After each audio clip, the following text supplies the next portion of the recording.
Hi guys, we are here today in the nursery. This is Andrew's room, and today I thought I would talk about toys and kind of how we go about organizing all of our toys. Toys and kids can get extremely overwhelming. I know we have been in this house that we're currently in since September, but before that we were in a 2-bedroom house with 3 kids in 1 bedroom, and organization was my life. Like, I just had to be organized. I had to figure out what to do with the toys, how to make it work. And obviously we have a little bit more space here, and that's nice. The baby has his own room. But at the same time, I still have kept the things that have been tried and true for the last 10 years. So first we'll say hi to Andrew. Hey, buddy. Can you say hello? Say hello. Yeah. Oh, you give all sorts of smiles. Yeah. Yeah, and right now he's having playtime on his little rug.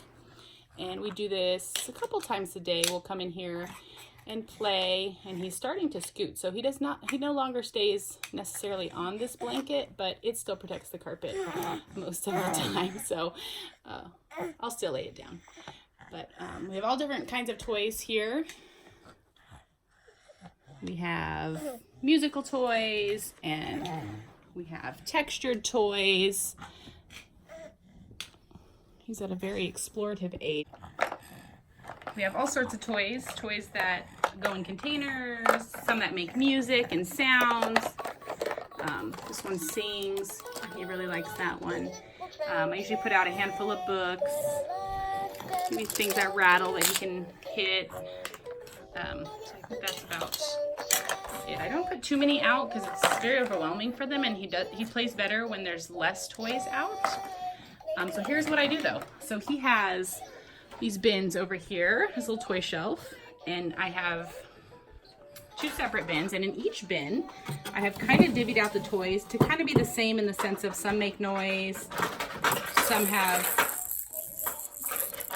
things that he can see, some are electronic, different textures, and has a bunch of different things on it that he likes. Same with this. Every other week I will trade the toys out. We take what's on the blanket and we dump out what's in a bin and we switch it up, and that has been a huge game changer, really. I mean, he stays interested in his toys longer, and because I'm putting out less at one time, he's able to really explore the toys that he has to play with. And he is scooting now and kind of dragging himself like an army crawl. And so I did leave some toys on the bottom that I don't care if he gets into. That one makes me noise, shapes. Those are foam. And he also goes for his little trike that's kind of for a decor right now. But those are things he can also get into. But as he learns to crawl and starts to stand, I'll show you what I'm going to do with his bookshelf. Right now they're up, and I rotate. Like I said, I put some books down, and then I will rotate some books that he has next time for the next 2 weeks. I usually do that like every other Friday. I will switch out the buckets, put what's on the blanket back in a bucket, get new books, just kind of keep it fresh for him to do. And that has been something I've done all the way from the beginning with my firstborn, who is 10. And right now I'm actually going to go to my son's room, which is next door, and I still do this for him. He is 6. He just turned 6. And I keep a container in the bottom of his closet. I mean, if there was room, I guess I would keep it at the top, but I do not. And in this container right here is where I keep his other toys. So his are just halved, and I switch his about every month and a half. I will rotate. Half of his Hot Wheels are in that red bucket. The other half are in his toy bucket over here. A Hot Wheels track is out. This is a different one that he's not using right now. He has a handful of remote controls, and we'll do the same thing. He plays with this one right now, and then we'll swap it out, make sure this one's charged, and he'll have a new fresh remote control, something he hasn't seen in a while. And that has been great. So that is a great thing to do if you feel like you're overwhelmed with the toys in your child's room or in your baby's nursery.